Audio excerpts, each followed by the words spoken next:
June 19, Thursday at isang pinagpalang araw na naman para sa mga taong lumalaban ng patas.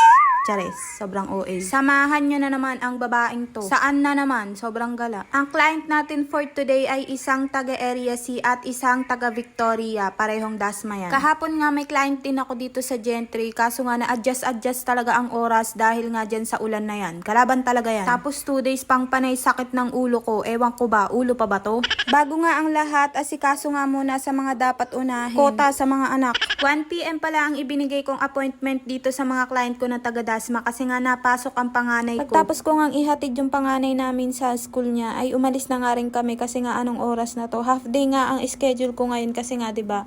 Nag-aasikaso pa ako sa umaga. Sinama nga namin tong bunso kasi wala naman talagang maiiwan dito. Alangan namang iwan namin pag uwi namin may ulam at sinaing na ganun. Una kong pinuntahan tong client ko na taga Victoria tapos nga ginawan ko na rin siya. Ito nga yung nails na pinagawa ni Bagets kasi nga gagraduate daw ang ate After ko nga dito ay dumiretso na nga rin kami ng Pag-asa para naman dun sa next client ko kasi time is gold talaga. Dapat 5 PM nasa bahay na kami kasi nga 6 ang uwian ng panganay. Pagtapos nga sa Pag-asa ay pumunta na nga rin ako ng Area C para nga makabitan ko na yung last client for today. Medyo nahirapan nga ako dito sa bunso ko kasi ginawa ba namang kotse ang motor. Isang magandang buntis nga tong last client ko at nagle-labor na nga ata to, charis. Hindi pwedeng manganak nang walang pilik mata. Pagtapos nga dito, syempre kailangan na nga naming umuwi kasi nga may susunduin pa kaming bata sa school. Nakatulog na nga sa biyahe tong garutoy na to. Baka akala mo nakakotse ka. Sobrang sakit talaga ng balakang ko. Hayaan mo, malay mo sa susunod naka 4 wheels ka na kasi magji-jeep na tayo.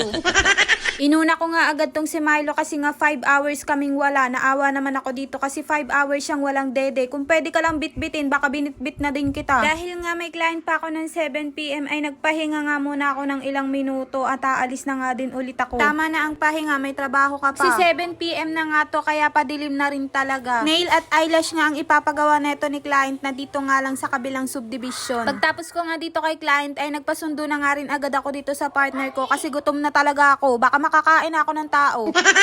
9 PM na nga ako nakauwi ng bahay. Share ko lang. At yan lamang nga for today. Thanks for watching. Ganarn!